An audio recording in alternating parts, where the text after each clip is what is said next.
जी भाई, क्या कहना चाहेंगे आप? ज्ञापन देने जा रहे थे, पुलिस प्रशासन द्वारा आपको रोक लिया गया। देखिए, ये तो आप देख रहे हैं कि राजधानी दिल्ली के अंदर जिस तरीके से पुलिस की बर्बरता और तानाशाही आप लोगों के सामने है, वही आज इन लोगों ने तानाशाही दिखाई और हमें एलजी हाउस हमारी टीम को नहीं जाने दिया। ये दुखद है। हमारे देश के अंदर लगातार पुलिस प्रशासन की बर्बरता आपने देखी होगी। जंतर मंतर पर जिस तरीके से महिलाओं के साथ, बुजुर्गों के साथ, बच्चों के साथ, स्टूडेंट के साथ बर्बरता हुई और लाठीचार्ज जिस तरीके से किया गया, महिलाओं के मेन पार्ट पर डंडे मारे गए, लाठी मारी गई, कमरों पर कपड़े फाड़ने का काम किया। ये आप लोगों ने वीडियो के माध्यम से देखा होगा। बहुत दुखद है और ये मोदी और अमित शाह की देन है जो हमारे देश के अंदर इस तरीके से माहौल खराब करने की कोशिश की गई, पुलिस को अपने अंडर में लेकर। जैसा आपने देखा होगा, चंद साल पहले इन लोगों का पार्टियां खरीदने का जो काम था वो भी पुलिस की मिलीभगत से ही लोग कर रहे हैं या पुलिस को डरा रहे हैं, ये तो हमें नहीं मालूम कि इन्होंने पुलिस प्रशासन को और मीडिया को किस तरीके से अपने काबू में ले रखा है। सिविल ड्रेस में जो है छात्रों पर बर्बरता की गई। देखिए, सिविल ड्रेस में इन्हीं आरएसएस के गुंडे लोग थे वो लोग, पुलिस का उनको संरक्षण मिला हुआ था। वो अभी भी कह रहे हैं कि हम 26 तारीख को आएंगे। पुलिस प्रशासन के बगैर कैसे आ सकते हो, खुद बताइए आप। अब वो सबसे बड़ी बात ये, आरएसएस के जो भी अन्य गुंडे हैं वो पुलिस की आड़ लेकर ही क्यों नारे मारने का काम करते हैं। आपने देखा होगा जितनी वीडियो है वो पुलिस के बीच में रहकर नारे मारते हैं। तो इनका किसका संरक्षण इन लोगों को मिल रहा है? ये सोचने का विषय है कि पुलिस उन्हें इतनी छूट क्यों दे रही है। जो एजुकेटेड लोग हैं, जो आईएएस आईपीएस क्रैक करते हैं, जो एमबीबीएस क्रैक करते हैं, उन पर लाठियां मारने का काम करते हैं पुलिसकर्मी, उन्हें कपड़े फाड़ने का काम करते हैं, उन्हें डिटेंड करने का काम करते हैं, उन पर आंसू गैस गोल फेंकने का काम करते हैं। तो ये सोचना समझने का कहा जा रहा है न्याय व्यवस्था बनाने का काम किया दिल्ली पुलिस ने। मार के न्याय व्यवस्था सही होती है क्या? आप ये देखें, सबसे पहले पुलिस ने स्टार्ट किया स्टूडेंट को मारना। आप वीडियो उठाकर देखें, स्टूडेंट ने अगले दिन से जवाब देने का काम किया है, मगर उन्होंने तब दिया है जब बर्बरता हद से ज्यादा बढ़ गई। उन लोगों ने देखा कि डंडे के ऊपर कीलें ठोक करके मारा। ये देखें, बहुत लोगों के जिस्म के अंदर इतने इतने छेद, 50-50, 100 छेद जिसके जिस्म पे हो, तो उनको गुस्सा है इस चीज को देखकर। लेकिन सरकार तो, दिल्ली पुलिस तो मना कर रही है कि हमने पैलेट गन नहीं चलाई। चंद्रशेखर आजाद भी कह रहे हैं कि चलाई है, अपने सबूत भी है उसके। देखिए, सबूत है, वीडियो है, हर चीज के माध्यम से। वो तो ये कह रहे हैं कि पेपर लीक में भी हमारी गलती नहीं है। वो तो ये कह रहे हैं महिलाओं के साथ जो बलात्कार हो उसमें हम क्या कर सकते हैं। वो तो ये भी कह रहे हैं कि देश की जो जीडीपी गिर रही है उसमें हम क्या कर सकते हैं। वो तो ये भी कह रहे हैं राम मंदिर में चोर हुई, हम क्या कर सकते हैं। समझ रहे हैं? वो मुस्लिम समाज को एक तरफा उनकी दाढ़ी पकड़ी जा रही है, टोपियां उतारी जा रही है। कौन है इसका जिम्मेदार? कौन छूट दे रहा है पुलिस अगर पुलिस प्रशासन इस चीज की जिम्मेदारी नहीं लेता तो उन लोगों को छूट कौन देता है? कहां से उनमें इतनी ताकत आती है जो वो इस तरीके से मॉब लिंचिंग की जाती है? आप देखेंगे इस वीडियो के माध्यम से मैं आपको बताना चाहता हूं, राजधानी दिल्ली के अंदर प्राइवेट स्कूल के अंदर 4 साल की बच्ची के साथ दरिंदगी हुई थी। उसको किसने दबाने का काम किया? किसने दबाया उस बात को? बताइए आप। किसने दबाया? पुलिस ने दबाया ना, मीडिया ने दबाया। वरना अगर उस बेटी को इंसाफ मिलता तो आप देखें 12 साल की जो हमारी एक बच्ची के साथ दरिंदगी हुई आगरा के अंदर, वो ना होती। मगर पुलिस प्रशासन इस तरीके की बातें छुपाकर इस चीज को बढ़ाने का काम कर रहा है। लेकिन सर, जिस तरह से जो बर्बरता हुई उसके बाद मेन स्ट्रीम मीडिया में दिखाया जा रहा है कि छात्रों ने पत्थरबाजी की ट्रेनिंग पाकिस्तान से मिल रही है। देखिए, इस देश का आप किस्मत समझ लें, नसीब खरीद लें, इस देश का ये हिसाब हो चुका है। अगर मुस्लिम अपनी आवाज उठाता है तो आतंकवादी है, अगर पंजाबी उठाते हैं तो खालिस्तानी है, अगर दलित समाज को उठाते हैं तो ये वो है, क्या कहते हैं, नीले कबूतर हैं, या और नक्सली कह देते हैं, भिमटे कह देते हैं। समझ रहे हो? तो ये तो, और सुनिए, जो ब्राह्मणवाद है वो राम मंदिर को लूट ले तो ये तो आपसी बात है। अगर ब्राह्मण कोई बलात्कार कर दे, अरे अपनी बहन बेटी का ही तो किया है। मंदिर लूट ले, अपना ही तो मंदिर है।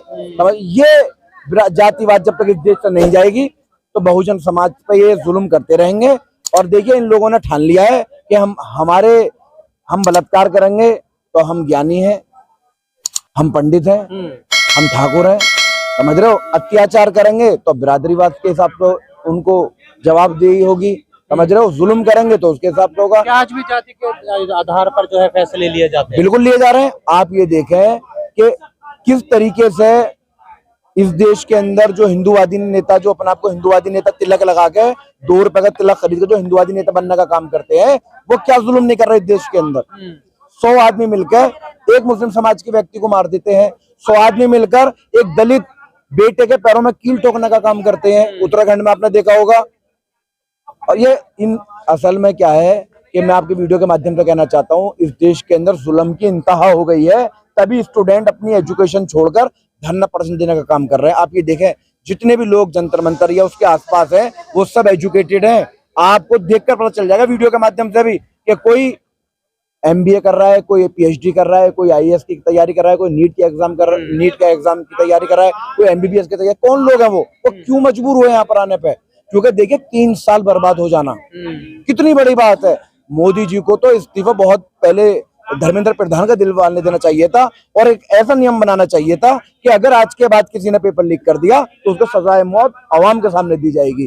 फिर हम देखें, कोई पेपर लीक का कोई पानी की बोतल भी चुरा ले, मगर इसका तरीका होता है। इसमें जातिवाद नहीं होनी चाहिए, इसमें पार्टीवाद नहीं होनी चाहिए, इसमें बदमाशी नहीं होनी चाहिए। इसमें तो अवाम की क्या मांग है बताओ? कि वो कोठी मांग रहे हैं, वो गाड़ी मांग रहे हैं, बगला मांग रहे हैं, क्या मांग रहे हैं?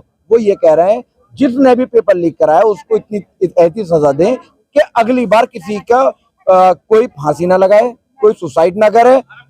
समझ रहे हैं? और इस पर जो 1 साल मेहनत करता है, देखिए जो नीट की एग्जाम देता है वो ज्यादातर गरीब परिवार से आते हैं, उनके हालात इतने नहीं होते कि प्राइवेट इंस्टीट्यूट में पढ़ सके। वो अपने परिवार को देख ले, अपने एजुकेशन को देख ले। तो इसीलिए जो स्टूडेंट है वो जंतर मंतर पर संघर्ष कर रहे हैं, और उनकी जो उनकी मांग है वो जायज है।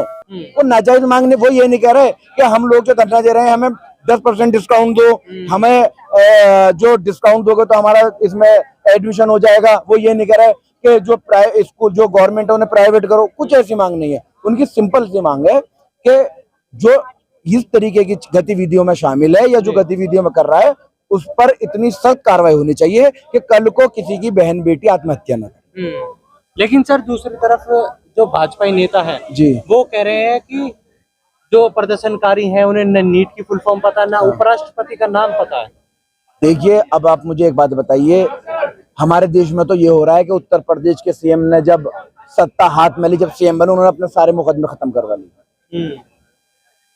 तो देश के हालात तो ऐसे हैं। अब नीट के एग्जाम की बात रही कि नीट के एग्जाम ये उन लोगों को पकड़ते हैं जो लोगों को ये चिन्ह कर लेते हैं भाई ये एजुकेटेड नहीं है, जो हमदर्दी में खड़ा हो गया स्टूडेंट के साथ, उससे कह रहे हैं तू ये बता।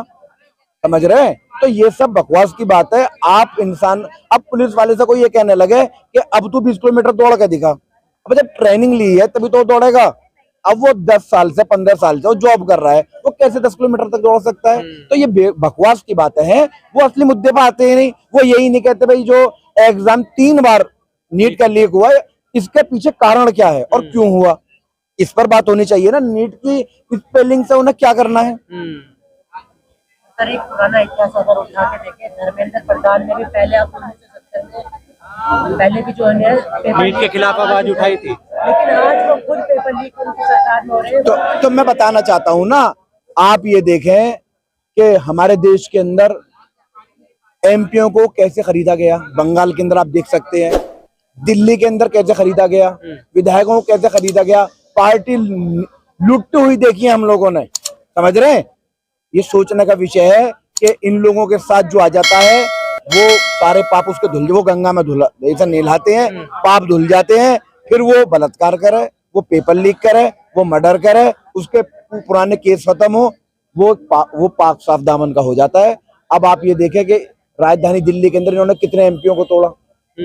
जो नरेंद्र मोदी के खिलाफ बोलते थे, राघव चड्ढा को आप उठा लें। देखिए वही राघव चड्ढा कह रहे हैं पेपर लीक से जो है छात्रों का ही फायदा, रिवीजन हो जाती है छात्रों की। तो ये तो बेशरम लोग हैं। मैं वही तो कहना चाहता हूँ कि ये पहले कहते थे कि पेपर लीक के खिलाफ बोलते थे, अब ये उनके समर्थन में। तो देखिए इस देश को भाजपा सरकार ने इस तरीके से कैप्चर कर लिया है कि अगर कोई इनके खिलाफ बोलता है तो ED का छापा लगवा देते हैं, CBI का छापा लगवा देते हैं। समझ रहे हैं? जो इनकी बात नहीं मानते तो बलात्कार लगवा देते हैं, जो इनकी और बात को नहीं मानता है तो उसको पुलिस की गोली से मरवा देते हैं। आपको एक मैं छोटा सा उदाहरण देता हूँ, शायद आपके नॉलेज में ना हो। ATF चीफ राजधानी दिल्ली के अंदर ATF चीफ तंजील अहमद का आपने सुना था? तंजील अहमद को आज से 10 साल पहले मुजफ्फरनगर से आते हुए मार दिया गया था। उनके अंदर 30 गोलियां मारी थी, जिनमें उनकी वाइफ और वो दोनों मर गए थे। समझ रहे हैं? आप गूगल पर सर्च मार के देखना, तंजील अहमद। आज से 10 साल पहले की बात बता रहा हूँ। 2 को पकड़ा पुलिस ने, जो कि मुस्लिम समाज के थे। एक का नाम समीर था और एक का नाम और कुछ था, मेरे दिमाग में नहीं आ रहा, मुनीर। मुनीर को तो पुलिस के अंदर कोई जहर दे देता है, वो अंदर मर जाता है, और समीर अभी तक जिंदा है। कोर्ट ने उन्हें फांसी की सजा, लोअर कोर्ट ने उन्हें फांसी की सजा दे दी दोनों को। उन्होंने हाई कोर्ट में डाली, तो 10 साल के बाद वो बरी हो गया, और एक तो मर गया और दूसरा बरी हो गया। तो मैं पूछना चाहता हूँ, जिन लोगों को तंजील अहमद ने मारा था, जो कि ATF के चीफ थे, अब 10 साल के बाद उनके जो खूनी जो जिंदा बाहर घूम रहे थे, क्या होगा? तो हमारे देश का तो ये निजाम है कि मुस्लिम को और दलित को ये केसों में फंसा कर डाल देते हैं।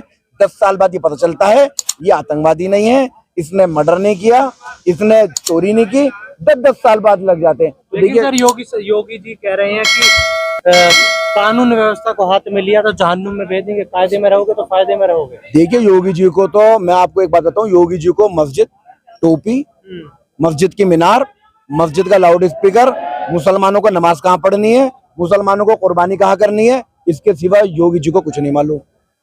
आप इतिहास उठा के देख लें, पिछले 10 साल में 9 साल में योगी जी ने किया क्या है। आप हर स्पीच में ये देखेंगे कि मौलवी मुल्ला, मस्जिद, मीनार, टोपी, गाय कशी।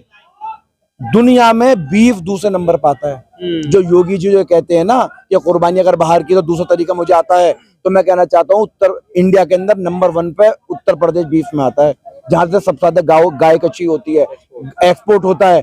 तो ये तो सब ढोंगी लोग हैं जो कि हिंदू मुस्लिम कर वोट बांटने का काम करते हैं। अब तो इन्हें जय भीम के नारे से परेशानी होने लगी। अब ये लोग ये कह रहे हैं, मैंने वीडियो के माध्यम से देखा कि जय भीम के नारे क्यों मार रहे हो, वहां तो प्रोटेस्ट चल रहा है। अब आप एक बात बताओ, जिस शख्स ने संविधान लिखा, जिसने एजुकेशन पर ध्यान दिया, जिसने 22 डिग्रियां ली, जिसने महिलाओं के सम्मान की बात की, महिलाओं के बराबर की बात की, महिलाओं के रक्षण की बात की, टुच्चे आदमी कह रहे हैं कि जय भीम का नारा क्यों मार रहे हो। लेकिन कहीं ना कहीं हिंदुओं को तो मजबूत किया ना। क्या मजबूत किया बताइए? जो जंतर मंतर पर कौन लोग हैं, वो हिंदू नहीं है, वो ठाकुर नहीं है, वो बनिए नहीं है, कौन नहीं आ रहा वहां, बताइए आप मुझे।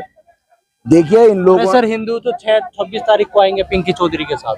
देखिए पिंकी चौधरी या ऐसे दक्ष चौधरी, ऐसे ना जाने कितने दलाल घूम रहे हैं जो रात को गाय बेचने का काम करते हैं और दिन में ऐसा चोला ओढ़ के घूमते हैं कि हम हिंदुवादी नेता हैं। इन लोगों ने 2-2 रुपए का सिंदूर खरीद रखा है, अपनी बीवियों के सिंदूर लगा के, टीका लगा के रोडों पर निकलने का काम करते हैं। मैं इनसे कहना चाहता हूँ, या तो दलित आबादी, मुस्लिम आबादी में जाकर धमका के दिखाएं किसी को। ये 200 आदमी 2 को पकड़ के उनसे नारे मरवा चंद्रशेखर आजाद को सीधी धमकी दे रहे हैं सर। घर बैठ के। तो मोदी को भी धमकी दे देते हैं लोग, जॉर्ज बुश को भी धमकी दे देते हैं, सामने आन के देना धमकी। धमकी कितने रुपए में क्या है धमकी? घर पे वीडियो बनाई, अकेला बैठा हुआ है, समझ रहे हैं। मैं सभी लोगों से, आवाम से एक अपील करना चाहूंगा कि इस देश से जातिवाद को खत्म करो, समझ रहे हो। जब तक जातिवाद खत्म नहीं होगी तब तक ना तो एजुकेशन आगे जा सकती है, ना महिलाएं शिक्षित हो सकती हैं, समझ रहे हैं, ना देश का भला हो सकता है। जब तक जातियों बंटते रहोगे तो कटते रहोगे। वो सच नारा इन लोगों ने मारा, जब तक जातियों बंटोगे कटोगे। आप ये देखें, आजादी के अंदर अगर ऐसा ही होता तो आजादी के अंदर जिन लोगों ने संघर्ष किया था उन्हें जो अंग्रेजों को शासन था उन्हें आतंकवादी कहता था। भगत सिंह हो, चंद्रशेखर आजाद हो, खान अब्दुल गफ्फार खान हो, क्यों कहता था उन्हें? हमारे लिए तो आंदोलनकारी थे, उनके लिए क्या थे वो? उनके लिए था ये आतंकवादी है। लेकिन बीजेपी के नेता तो कह रहे हैं देश ही 2014 में आजाद हुआ। कौन सा? तो हुआ ना, कंगना कह रही है। देखिए तो देखिए, मैं ऐसे लोगों का नाम नहीं लेना चाहूंगा जिसकी कोई औकात ना हो, हैसियत ना हो, जिसको बोलना ना आए। इस देश का तो ये दुर्भाग्य है कि देखिए सनी लियोनी को हीरोइन बना दिया और शाहरुख खान जो कि दुनिया में फेमस है उसको ये पाकिस्तानी और जिहादी और आतंकवादी कहते हैं, समझ रहे हैं। आमिर खान को आतंकवादी कह रहे हैं। जो देश की GDP बढ़ाने में जिनका हाथ योगदान है, जो करोड़ों खरबों पर टैक्स देते हैं, जो देश का रोशन, दूसरे देशों में जो देश का रोशन नाम करते हैं, उनको तो जिहादी आतंकवादी बताते हैं। इनके लिए कौन अच्छा है? इनके लिए बलात्कारी अच्छे हैं, इनके लिए पेपर लीक करने वाले अच्छे हैं, इनके लिए आतंकवादी अच्छे हैं, इनके लिए पाकिस्तानी अच्छे हैं। पाकिस्तान में बिरयानी खा के आ जाते हैं, मगर अगर कोई पाकिस्तान मैच देखने चला जाता है तो वो उनके लिए आतंकवादी है। सही है। मैं अपनी बात को यहीं खत्म करता हूँ। सभी को जय भीम, जय भारत, जय संविधान।